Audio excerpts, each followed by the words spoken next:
जीत बाकी हैं, कुछ हार बाकी हैं, अभी ज़िंदगी का सार बाकी है। यहीं से चले हैं नई मंजिल के लिए, ये तो एक पन्ना था, अभी तो पूरी किताब बाकी है। नमस्कार, मैं हिमांशु भारद्वाज स्वागत करता हूं आपका one shot defence academy YouTube channel पर। जैसे कि मैंने बताया था कि आपको लगातार 3 वीडियोज़ मिलेंगी। एक नेवी SSR पोस्ट पे सिलेक्टेड एक एस्पिरेंट की, दूसरा NDA की स्ट्रेटजी मिलेगी कि भाई मैंने कैसे 3 बार NDA को क्लियर किया, और एक फ़िज़िकल टिप्स मिलेंगे इंडियन नेवी के एग्ज़ाम को क्वालिफाई करने के लिए। तो उसी सीरीज़ को कंटिन्यू करते हुए हम स्टार्ट कर रहे हैं आज इंटरव्यू जो इंडियन नेवी SSR पे सिलेक्टेड है कैडेट का। तो यहाँ से आप कुछ सीखेंगे, और जो कुछ भी आप सीखेंगे इस वीडियो से, उसको आप अगर आप अपने इंडियन नेवी के एग्ज़ाम में इम्प्लीमेंट करेंगे तो आपको उससे बहुत फ़ायदा होने वाला है। तो लगातार चैनल को देखते रहिए और कुछ ना कुछ सीखते रहिए हमारे चैनल से। चैनल को सब्सक्राइब कीजिए और कुछ ना कुछ सीखकर आगे बढ़ते रहिए। धन्यवाद। तो चलिए फ्रेंड्स, स्टार्ट करते हैं इंटरव्यू, और मैं आपको मिलाता हूँ इंडियन नेवी में SSR पोस्ट पे सिलेक्टेड एक कैडेट से। तो हेलो सर। Hello sir. तो सबसे पहले सर अपना इंट्रोडक्शन देंगे और फिर इंटरव्यू स्टार्ट करेंगे। मैंने कुछ क्वेश्चंस लिख के रखे हैं ताकि आपके जितने भी डाउट्स हैं वो सब क्लियर हो जाएं, और एक भी डाउट ना बचे कि मेरे को ये डाउट था और ये सर ने नहीं बताया। तो चलिए सर, अपना इंट्रोडक्शन दीजिए। जी सर, मेरा नाम देवानंद मिश्रा है। मैं बिहार का रहने वाला हूँ, और मैं 2019 बैच में इंडियन नेवी में SSR पोस्ट पे सिलेक्टेड हुआ था, और अब मुझे लगभग अगस्त में 2 इयर्स कंप्लीट हो जाएंगे सर्विस में। Thank you sir. तो सर आप ये बताइए कि जब आप SSR पोस्ट पे सिलेक्ट हुए थे, मतलब जब आपकी मेरिट लिस्ट आई थी, तो उस टाइम तक आपकी एजुकेशन क्वालिफ़िकेशन क्या थी? सर मैंने अपना 12th कंप्लीट कर लिया था, और उसके बाद कॉलेज से BSc करा था 2nd ईयर में, और उसके बाद फिर मेरा उधर से ज्वाइनिंग आ गया, तो फिर मैं 2nd ईयर में चला गया था ट्रेनिंग पे। इसका मतलब आपकी जो ग्रेजुएशन थी वो कंप्लीट नहीं हो पाई? जी नहीं सर। ठीक है। तो अगला क्वेश्चन ये है कि आपको ये कब लगा कि मेरे को इंडियन नेवी में जाना चाहिए? सर ऐसा कोई मतलब ख़ास प्रेफरेंस नहीं था।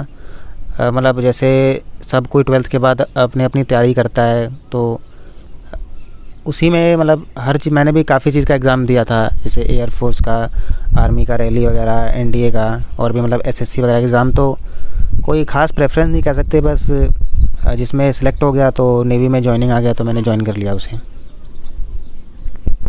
तो जैसे कि आपने बताया कि आपने इंडियन एयरफोर्स का भी एग्ज़ाम दिया और NDA का भी दिया, तो उनमें क्या रिज़ल्ट रहा आपका? सर NDA का मैंने 2 बार दिया था। फर्स्ट टाइम में तो सर रिटर्न क्लियर नहीं हो पाया था, लेकिन सेकंड टाइम में स्क्रीन आउट हो गया था मैं। उसके साथ साथ मैंने एयरफोर्स में XY का भी दिया था, उसमें मेरा वो मेरिट आउट हुआ था, फाइनल मेरिट आउट हो गया था। और सर यही है सर बस। धन्यवाद सर। तो अगला क्वेश्चन ये है कि आपने प्रिपरेशन कैसे स्टार्ट की, और आपने जब ये सोचा कि मेरे को डिफेंस की तैयारी करनी चाहिए तो आपने कौन सी बुक को प्रेफर किया और अपनी प्रिपरेशन को कैसे स्टार्ट किया? सर पहले तो जैसे 12th के बाद से ही कॉलेज भी स्टार्ट हो गया था, और उसके साथ प्रिपरेशन भी करना था, तो काफ़ी हार्ड था ये। तो साथ में मतलब जैसे दिन में तो कॉलेज रहता था, उसके बाद शाम को अपना टाइम मिलता था तो उसमें थोड़ा फिज़िकल करते थे, उसके बाद जो टाइम मिलता था उसमें इसका कंपटीशन का तैयारी करते थे। और कंपटीशन के साथ साथ सर उसमें जैसे यूट्यूब का भी सहारा लेते थे, और मेरे फ्रेंड्स भी थे कुछ जो तैयारी करते थे, और उन्होंने काफ़ी सारी बुक्स मतलब रेफ़र करी थी, जैसे वो RS अग्रवाल का NDA हो गया, या फिर अरिहंत की काफ़ी सारी बुक्स आती है। और मतलब मेन सर ये था कि जैसे फ़िज़िक्स और मैथ्स मतलब ऑब्जेक्टिव वाला ज़्यादा सॉल्व करना था, और इंग्लिश के लिए सर इंग्लिश में भी ऑब्जेक्टिव क्वेश्चंस करते थे काफ़ी सॉल्व। ठीक है। तो आपका ये बुक्स का भी पूरा फंडा क्लियर हो गया कि भाई NDA NA जो RS अग्रवाल बुक है, और अरिहंत के सर ने NDA की प्रिपरेशन की थी, तो सर ने पाथफाइंडर को भी प्रेफर किया था। तो ये जो 2-3 बुक्स मार्केट में हैं, लगभग सभी यही यूज़ करते हैं, तो आप इन्हीं से पढ़िए और अपनी प्रिपरेशन को बूस्टअप कीजिए। तो सर मेरा अगला क्वेश्चन ये है कि आप एक बार अपनी पूरी जर्नी बता दीजिए कि सिलेक्शन से लेके मतलब एप्लीकेशन फॉर्म से लेके और चिल्का तक में जो आपका सिलेक्शन हुआ वो पूरी जर्नी बता दीजिए एक बार। सर मैंने अपना रिटन एग्ज़ाम दिल्ली में दिया था और उसका क्लियर होने के बाद मेरा फ़िज़िकल और मेडिकल भी दिल्ली में ही हुआ था। और मेरे रिटन में 47 मार्क्स थे और उसके साथ साथ मेरे पास एनसीसी का सर्टिफिकेट था, तो उसके भी 4 मार्क्स इंसेंटिव लगे थे। तो सर टोटल 51 मार्क्स हो गए थे और फिर आखिरी में जब मेरिट लिस्ट आया था तो उसमें मेरा सिलेक्शन हो गया था। उसके बाद सर सिलेक्शन के बाद फिर हम लोग को चिल्का रिपोर्ट करना होता है। तो मेरा 8 अगस्त 2019 को चिल्का में रिपोर्टिंग था। तो वहाँ पे जाते ही हमारा पहले फाइनल मेडिकल एग्ज़ाम हुआ जो क्लियर हो गया। उसके बाद हमें अपने अपने डिवीज़न अलॉट हो गए और फिर हमारा ट्रेनिंग स्टार्ट हो गया उधर।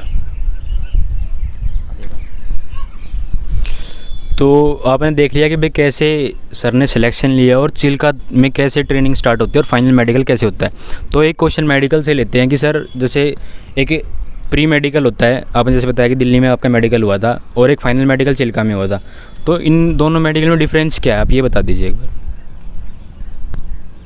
सर डिफरेंस कुछ नहीं होता, मतलब एक तरह से सेम ही होता है पूरा। जो यहाँ पे होता है वहाँ पे भी बस सेम मेडिकल होता है, कोई मतलब एक्स्ट्रा टेस्ट वगैरह नहीं होता। बस वहाँ पे एक यूरिन का टेस्ट होता है और एक ब्लड टेस्ट एक्स्ट्रा होता है। और सर उसके अलावा मतलब वो इसलिए मतलब होता है कि जैसे जो पहला मेडिकल हुआ था और जो मतलब फाइनल मेडिकल के बीच में 1 आध महीने गैप हो जाता है, तो उसके बीच में किसी का कोई मेजर मतलब इशू जैसे फ्रैक्चर वगैरह ना हो गया, फिर कोई मेजर बीमारी ना आ गई हो, तो उसको बस चेक करने के लिए वहाँ पे फाइनल मेडिकल करते हैं। मतलब उससे कोई घबराने की बात नहीं है, वो सब मतलब जस्ट प्री मेडिकल की तरह ही होता है। धन्यवाद सर। तो सर आप ये बताइए कि जैसे ट्रेनिंग स्टार्ट हो गई चिल्का में, तो उस ट्रेनिंग पीरियड में होता क्या है?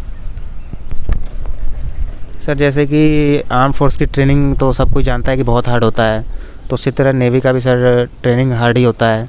इसमें सुबह हमें जल्दी उठना है 4 बजे के आसपास, फिर पीटी है, उसके बाद फिर जल्दी जल्दी रेडी होना है क्लासेस के लिए। उसमें परेड भी होता है और फिर परेड के साथ साथ वेपन ट्रेनिंग है, फिर स्विमिंग होता है, सीमेनशिप सिखाते हैं। उसके बाद फिर शाम को स्पोर्ट्स के लिए भी जाना है। और सर काफ़ी बिजी शेड्यूल रहता है और मतलब काफ़ी टफ़ रूटीन हो जाता है बंदे के लिए। तो सर ये बताइए कि अगर एक बंदे को एडवेंचरस लाइफ पसंद है तो ट्रेनिंग में एडवेंचर कितना होता है? सर नेवी में एडवेंचर का आप लोगों को पूरा मौका मिलता है। जैसे उसमें एडवेंचर के लिए मेन तो मतलब वाटर वाला ही सर्विस है वो, तो उसमें वाटर एक्टिविटीज़ बहुत होती है, जैसे कयाकिंग होती है, फिर बोट पुलिंग रगाटा होता है, उसमें हमें बोट चलाना होता है। और उसके साथ साथ हमें सीमेनशिप की ट्रेनिंग दी जाती है कि शिप के दौरान क्या क्या करते हैं। और उसके अलावा हमें सेलिंग भी सिखाई जाती है उसमें।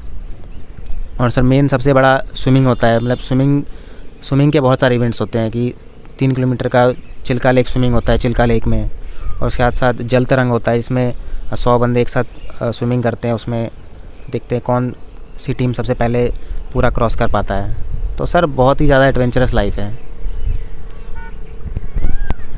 तो भाई अगर आपको इंडियन नेवी ज्वाइन करनी है और आपकी अगर एडवेंचरस लाइफ पसंद है तो आपके लिए एक बहुत अच्छा मौका है इंडियन नेवी को ज्वाइन करने का। तो अगला क्वेश्चन सर ये है कि जैसे कोस्ट गार्ड बताते हैं कि कोस्ट गार्ड का भी सिलेक्शन होता है और फिर चिल्का में उनकी ट्रेनिंग होती है, तो उनकी ट्रेनिंग आप ही के साथ होती है और कैसे मैनेज करते हैं उस चीज़ को? सर कोस्ट गार्ड और इंडियन नेवी के जो ट्रेनिंग्स होते हैं वो दोनों एक साथ ही ट्रेनिंग करते हैं। उनका रहना धोना सब साथ होता है, खाना पीना भी सब साथ होता है। और जो मतलब जैसे इनिशियल ट्रेनिंग जो चिल्का में होती है वो साथ होता है। उसके बाद जो उनका प्रोफेशनल ट्रेनिंग होता है वो भी साथ में ही होता है। फिर वो ट्रेनिंग पीरियड पूरा ख़त्म होने के बाद फिर उनको अपने अलग अलग रिस्पेक्टिव जो कोस्ट गार्ड की यूनिट्स है और जो इंडियन नेवी की यूनिट्स है उसमें मतलब अलग अलग भेज दिया जाता है। तो मतलब बेसिक ट्रेनिंग जो होती है चिल्का में वो साथ ही होती है। तो सर अगला क्वेश्चन ये है कि अब ये बताइए कि जैसे इंडियन नेवी में 2 तरह के सिलेक्शन है, एक तो AA में है, एक SSR में है, तो ये बताइए कि इनमें डिफरेंस क्या है? सर AA है कि वो टेक्निकल फील्ड है और SSR हो गया मतलब नॉन टेक्निकल, जैसे आर्मी में GD होता है, तो उस तरीके से मतलब तो जो AA होता है उसमें पूरा मतलब टेक्निकल काम है, इंजन रूम का रिलेटेड, इलेक्ट्रिकल से रिलेटेड और हल से रिलेटेड। और जो बाकी मतलब जो हेल्पिंग ब्रांचेज़ है, जैसे लॉजिस्टिक ब्रांच हो गया, मेडिकल ब्रांच हो गया, हाइड्रोलॉजिकल हो गया, मेट्रोलॉजी हो गया, सीमेन ब्रांच हो गया, वो सब एसएसआर में आता है। उसमें मेन है कि जैसे टेक्निकल में होता है कि पूरा शिप के अंदर रहना है, उनका वर्किंग एनवायरनमेंट बहुत हार्ड होता है एक तरह से, और उसके रिलेटिव में एसएसआर में थोड़ा इजी होता है। और मतलब मेन डिफरेंस यहाँ पे आता है कि जैसे उसमें डबल ए में हमें 5 साल एक्स्ट्रा सर्विस करनी पड़ती है। हाँ, एक फ़ायदा है उसका, मतलब कि जैसे बहुत ज़्यादा फास्ट प्रमोशन है उसमें, और टेक्निकल अलाउंस भी मिलता है उन्हें 6,000 रुपये, तो उसके लिए मतलब बेटर मान सकते हैं अगर किसी को 5 साल एक्स्ट्रा सर्विस करने से कोई दिक्कत नहीं है तो। ठीक है, अब सर कुछ क्वेश्चंस लेते हैं कि इंडियन नेवी और एयरफोर्स के बीच में कुछ डिफरेंस का।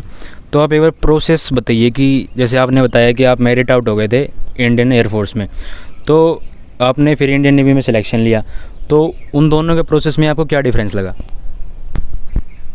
सर प्रोसेस तो मतलब सेम ही था, बस 2 चीज़ का फ़र्क होता है उसमें, एक एसआरटी वाला एग्ज़ाम नहीं होता और जीडी नहीं होता है। बाकी तो रिटन, फिजिकल, मेडिकल तो सब सेम ही होता है, बस उसमें एयरफोर्स के मेडिकल में वो एक्सरे और ईसीजी एक्स्ट्रा होता है उसमें, और बाकी तो सर सेम ही होता है सारा।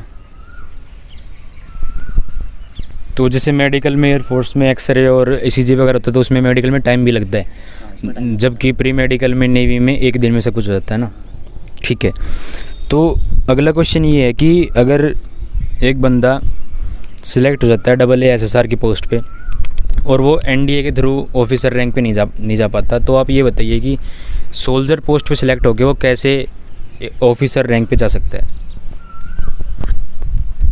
जी सर, उसके लिए वो मतलब जैसे कोई बंदा एसआर में सिलेक्टेड हुआ है, फिर डबल ए या फिर एमआर में भी हुआ है, तो मतलब वो ऑफिसर पोस्ट पे जा सकता है। उसके लिए अंदर ही मतलब इंटर डिपार्टमेंटल एग्ज़ाम होता है, सीडब्ल्यू होता है, कमीशन वर्दी, उसको क्लियर करके उसका मतलब एग्ज़ाम होता है, एसएसबी होता है, और उसको क्लियर करने के बाद वो ऑफिसर रैंक पे ज्वाइन कर सकता है।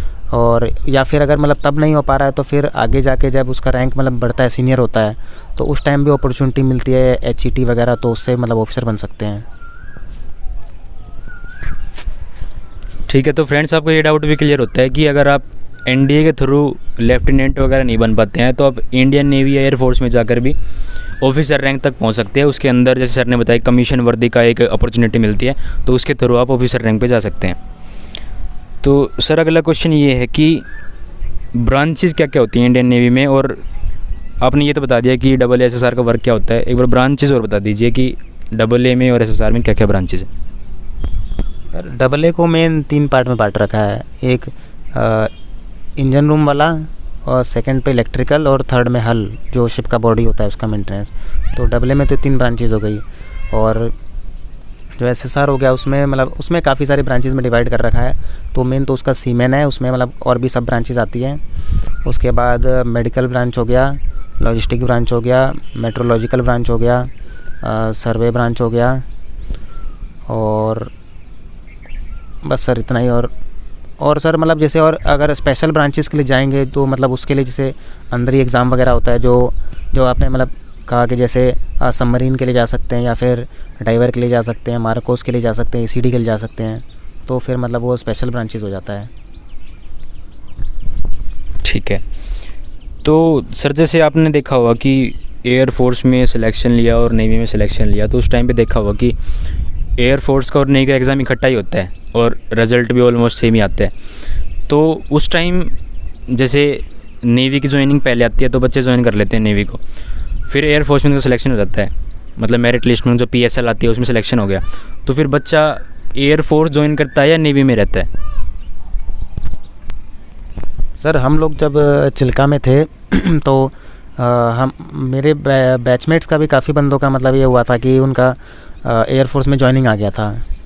तो सर मैंने तो ये देखा है मतलब कि अगर 95% बंदे नेवी को छोड़ के एयरफोर्स को ही प्रेफर करते हैं, क्योंकि उसमें मतलब उनको वो दिखता है ना कि जैसे शिप लाइफ एक तो काफ़ी हार्ड होता है, क्योंकि पानी में रहना है, फिर कुछ लोगों को सी सिकनेस बहुत ज़्यादा होता है सेलिंग से, और एयरफोर्स में ये पूरा बेस पे रहते हैं तो इसलिए उसे ज़्यादा प्रेफर करते हैं वो।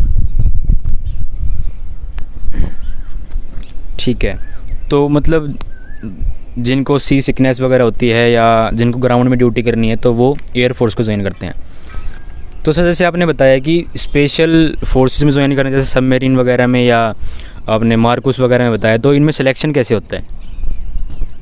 सर इनके लिए मतलब वॉलंटियर्स लिए जाते हैं कि कौन कौन मतलब करना चाहता है। तो जो बंदा वॉलंटियर देता है उसके लिए मतलब सबमरीन के लिए तो है कि उनका अलग से एक चैम्बर टेस्ट होता है कि मतलब उसके कान का पर्दा देखते हैं कि स्ट्रॉन्ग है कि नहीं, क्योंकि जैसे पानी के नीचे जाते हैं सबमरीन में तो उधर एयर प्रेशर वगैरह का डिफरेंस आता है, तो उससे मतलब कान को बहुत ज़्यादा डैमेज हो जाता है। तो उसके लिए मतलब उसका मेडिकल होता है, प्रॉपर एक्सरे लिया जाता है बॉडी का पूरा। तो वो तो मतलब उसके बाद ही कोई बंदा सबमरीन में जा पाता है अगर वो मेडिकली फ़िट है तो। और सर जो आपने मार्कोस या डाइवर के लिए बोला, तो उसके लिए मतलब फ़िज़िकल देखा जाता है बंदे का कि उसका बहुत अच्छा फ़िज़िकल होना चाहिए। और डाइवर के लिए भी वही मतलब उनका मतलब स्विमिंग बहुत बेस्ट होना चाहिए। और सर जैसे कोई बंदा अगर मतलब चाहता है कि वो नेवी ज्वाइन कर रहा है ऑफिसर पोस्ट पे या फिर सेलर पे, तो सर उसका मतलब उसको पहले से मतलब स्विमिंग अच्छी तरह सीख लेना चाहिए, तो ट्रेनिंग टाइम में बहुत ज़्यादा दिक्कत आती है। ठीक है, तो अगर आप ये सोच रहे हैं कि मैं इंडियन नेवी ज्वाइन करके मार्कुस कमांडो बनना चाहता हूँ, तो आपको स्विमिंग बहुत अच्छी आनी चाहिए। तो उसकी तैयारी आप पहले से ही कर सकते हैं और अपनी स्विमिंग अच्छी करके आप मार्कुस कमांडो के लिए जल्दी से अप्लाई कर सकते हैं। तो सर अगला क्वेश्चन ये है कि जैसे किसी बंदे का सिलेक्शन इंडियन नेवी में हो गया और वो कुछ साल के बाद जॉब को छोड़ना चाहता है, तो उसका क्या प्रोसेस है?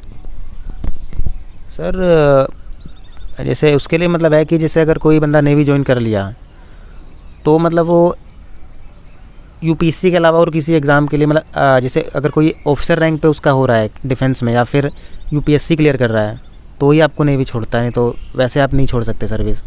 और मतलब उससे पहले मतलब 2 साल तक आपका होता है कि अगर आप 2 साल में सर्विस छोड़ सकते हैं अगर आपको मतलब पसंद नहीं आता तो।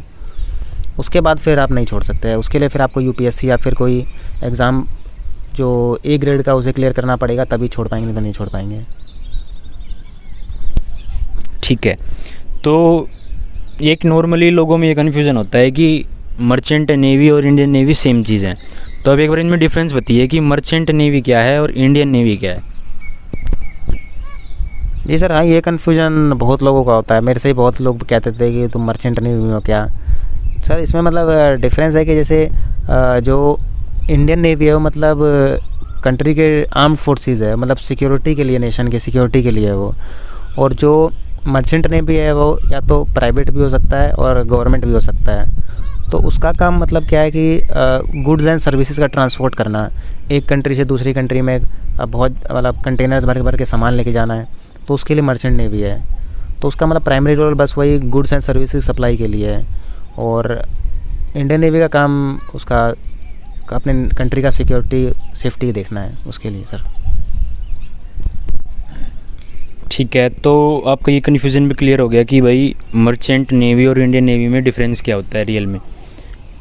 तो सर आप ये बताइए, जैसे आपने बताया कि आप ग्रेजुएशन में थे जब आपने तैयारी स्टार्ट की, मतलब 12th में आपने तैयारी स्टार्ट कर दी थी एनडीए वगैरह की, लेकिन नेवी में जब आपने ग्रेजुएशन में अपीयरिंग हुए तभी आपने स्टार्ट की। तो आप ये बताइए कि एक बंदा जिसने 12th कर लिया है या 12th अपीयरिंग है, तो वो कैसे स्टार्ट करे तैयारी? सर वो जैसे वो तो उसके ऊपर डिपेंड है, वो मतलब कितना इन्वेस्ट कर सकता है अपना टाइम और पैसा स्टडी करने में। कुछ लोग होते हैं कि वो अपना बेसिक्स क्लियर रखते हैं और खुद ही पढ़ लेते हैं थोड़ा सा, तो उनका मतलब हो जाता है। और कुछ बंदे होते हैं जिनको कोचिंग की ज़रूरत पड़ती है, तो जो अफोर्ड कर सकते हैं अपना कोचिंग लगा सकते हैं बढ़िया, और मतलब स्टडी तो करना ही पड़ेगा। और जो मतलब अफोर्ड नहीं कर पा सकता उनके लिए तो यूट्यूब जैसा प्लेटफॉर्म है और भी अनअकैडमी वगैरह काफ़ी सारे प्लेटफॉर्म आ गए सर अब तो उस पर मतलब तैयारी कर सकता है वो उस पर से देख के। और नहीं तो फिर ऑफलाइन भी कोचिंग सेंटर्स होते हैं, वो भी मतलब तैयारी करवाते हैं लोगों को। तो सर काफ़ी तरीके हैं मतलब तैयारी करने के। तो which is more effective, coaching और सेल्फ स्टडी?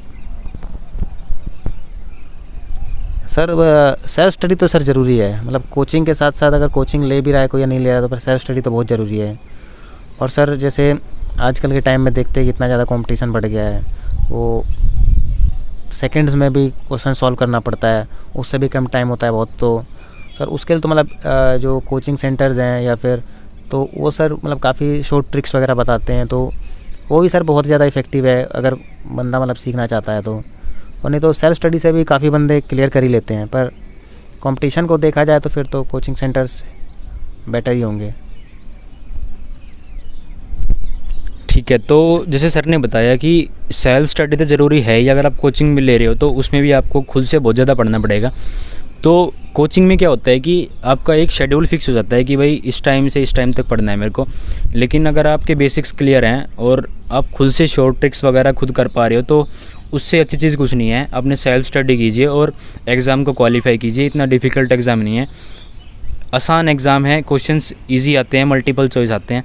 तो आप अगर खुद से थोड़ा ठीक ठाक पढ़ेंगे तो एग्ज़ाम को क्वालिफाई कर पाएंगे। सर अगला क्वेश्चन है कि इंडियन एयरफोर्स में और इंडियन नेवी में सैलरी का क्या डिफरेंस है? सैलरी का सर जैसे होता है कि मतलब बेसिक पे सर दोनों का सेम होता है, क्योंकि दोनों सेम ग्रेड पे ज्वाइनिंग होता है। तो सर सैलरी तो मतलब सैलरी स्ट्रक्चर बिल्कुल सेम है, बस फ़र्क आता है कि किस टाइप के अलाउंसेस मिल रहे हैं। कि उधर किसी का हार्ड लेइंग अलाउंस होता है, किसी का शिप अलाउंस है। सर अलाउंस में मेन डिफरेंस आता है, बाकी तो सैलरी तो सर सेम ही है। ठीक है, तो आप ये बताइए कि आपने सिलेक्शन लिया और आपने तैयारी वगैरह ठीक ठाक की, एनडीए वगैरह में आपने सिलेक्शन लिया, तो आप ये बताइए कि उसके पीछे क्या मोटिवेशन था आपका कि भाई मेरे को ये एग्ज़ाम क्वालिफाई करनी है और डिफेंस फोर्सेस ज्वाइन करनी है? सर उसमें मेन मतलब ये मोटिव नहीं था कि डिफेंस फोर्सेस ज्वाइन करना है। मतलब मेन था कि जैसे अब हम लोग सर मिडिल फैमिली से हैं, तो मेन मतलब घर वालों का भी यही रहता है कि भाई जैसे 12th के बाद उनका मतलब यही मानना होता है कि जल्दी से जल्दी जो उनका लड़का या लड़की है फिर मतलब जॉब पाले। तो मतलब मेन मोटिवेशन वही घर से ही मिलता है कि वो लोग कहते थे कि मतलब बढ़िया पढ़ोगे तभी नौकरी मिलेगी। और उसके बाद सर काफ़ी सारे फ्रेंड्स भी थे जो मतलब तैयारी करते थे, तो वो भी मोटिवेट करते थे बहुत कि भाई हमारे साथ पढ़ो, मतलब तैयारी करो साथ में। और फिर जो स्कूल के टीचर्स हो गए, कॉलेज के टीचर्स भी कहते थे भाई अपना कॉलेज से आता है कोई कॉम्पिटिटिव एग्ज़ाम की भी तैयारी करते रहो। तो सर उससे काफ़ी मोटिवेशन मिला, तभी मैं यहाँ तक पहुँच पाया हूँ।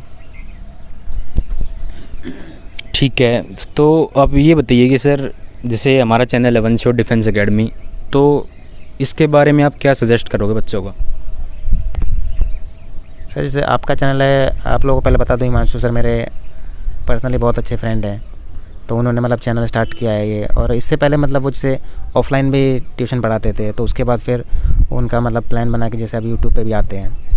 सर तो मतलब एक जैसे पहले बताया कि ऑनलाइन एक बहुत अच्छा माध्यम है, तो उसके थ्रू जो हिमांशु सर की टीम है वो मतलब काफ़ी अच्छा कंटेंट लेके आ रही है जो बंदों के लिए। और सर मेन है कि जैसे आप लोग मतलब रियल लाइफ सिचुएशंस हैंडल किए हैं, जैसे कि खुद एसएसबीज़ फेस करी है, खुद रिटन एग्ज़ाम फेस किया है। तो मतलब इन लोगों को बहुत अच्छा एक्सपीरियंस है रियल लाइफ सिचुएशंस का, कि कैसे मतलब प्रेशर वाले सिचुएशन में कैसे हैंडल करा जाए। जो मतलब एक टीचर तो बस बता सकता है कि शॉर्ट ट्रिक कैसे होगा, लेकिन अगर असली सिचुएशन में कैसे हैंडल कर रहा है प्रेशर को, वो चीज़ तो मतलब एक वही बता सकता है ना, जो जिसने मतलब पहले वो किया हो। तो हिमांशु सर की टीम है, आप सर आप पढ़ा रहे हैं इतने दिन से। तो और वन शॉट डिफेंस एकेडमी बहुत अच्छा प्लेटफॉर्म है जिस पे बंदे अपना डिफेंस का तैयारी कर सकते हैं, स्पेशली क्योंकि मेन मतलब उसी पे फोकस है। ठीक है, तो जैसे सर ने बताया कि परफॉर्मर और टीचर के बीच में डिफरेंस बताया कि परफॉर्मर वो होते हैं जो खुद उन्होंने रियल लाइफ में उन एग्ज़ाम का एक्सपीरियंस लिया है और कैसे उस प्रेशर में क्वेश्चंस को सोल्व करते हैं वो आपको बताते हैं। लेकिन एक टीचर जो होता है वो सिर्फ आपको क्वेश्चन को सोल्व करना बता सकता है, लेकिन उस प्रेशर में कैसे उस क्वेश्चन को हैंडल करना है वो एक परफॉर्मर बता सकता है। तो वन शॉट डिफेंस एकेडमी की पूरी टीम परफॉर्मर्स की है कि उन्होंने एग्ज़ाम्स क्वालिफाई किए हैं और वो आपको उसी लेवल का पढ़ा रही हैं कैसे आपको एग्ज़ाम में जाके आपको परफॉर्म करना है। तो मैं ये नहीं कह रहा कि आप वन शॉट डिफेंस एकेडमी से ही पढ़िए, आप कहीं से भी पढ़िए, लेकिन वो पढ़िए जो आपको रियल में एग्ज़ाम में कुछ बेनिफिट दे। ठीक है सर, लगभग क्वेश्चन सारे कंप्लीट हो गए। एक रिसेंट न्यूज़ ये है कि जैसे इंडियन नेवी ने ये नोटिस में बताया कि अभी सिलेक्शन परसेंटेज बेसिस पे होगा, तो आपके हिसाब से ये सही है या गलत है? सर ये तो मतलब जैसे पिछले 2 साल से जो मतलब ऑनलाइन एग्ज़ाम स्टार्ट हुआ था, मतलब चेंज आया था, तो तभी से मतलब ये हो गया कि परसेंटेज बेसिस को हटा दिया था कि मतलब सब कोई एग्ज़ाम दे सकता है, उसमें जो परफॉर्म करेगा उसका जॉइन आएगा। उससे पहले जब तक सर ऑफलाइन पे एग्ज़ाम होता था वो सब परसेंट बेसिस पे ही रहता था कि 80% कट ऑफ रहता था, उससे ऊपर ही बंदों का जो रिटर्न के लिए एडमिट कार्ड आता था सर। तो उसमें सर जैसे बहुत बंदों का कंप्लेंट रहता था कि हमारे 75% है, हमारे 78% है, मतलब हम अच्छा पढ़ रहे हैं लेकिन परसेंट नहीं बन पा रहे 80 से ऊपर। तो उसमें बहुत बंदे रह जाते थे, टैलेंटेड होते थे। तो उसी को मतलब देखते हुए फिर जो मतलब गवर्नमेंट ने डिसाइड किया कि हम लोग ये कैप हटा देते हैं कि परसेंट वाला। तो सर 2 साल तक तो मतलब ये कैप हट गया था बिल्कुल सर। उसके बाद सर जैसे मतलब ये देखा गया कि काफ़ी सारे मेल प्रैक्टिस स्टार्ट हो गई थी कि मतलब घूस दे के बंदे आ रहे थे और मतलब इलीगल तरीके से आ रहे थे। और मतलब सर काफ़ी जैसे उसके चक्कर में सर टैलेंटेड बंदे नहीं आ पा रहे थे क्योंकि सीट फुल हो जा रही थी, टैलेंटेड बंदे रह जा रहे थे सर। तो उसी को मतलब शायद मान के ये डिसीजन लिया हो कि मतलब फिर से परसेंट कैप लगा रहे हैं हम कि परसेंट बेसिस पे करेंगे सर। तो ये कारण हो सकता है। बाकी सर जो बेनिफिट मतलब मेन तो सर बेनिफिशियल ही है क्योंकि अब मतलब उसमें मतलब मैक्सिमम प्रोबेबिलिटी यही रहेगा कि जो टैलेंटेड बंदे आएंगे कि जो पढ़ेगा अच्छा उसी के परसेंट अच्छे आएंगे। और सर वो उन बच्चों के लिए मतलब दिक्कत हो सकता है जो मतलब टैलेंटेड है लेकिन उनका परसेंट नहीं बन पा रहा है किसी तरीके से, तो उसके लिए सर बाकी तो सर बेनिफिशियल ही है।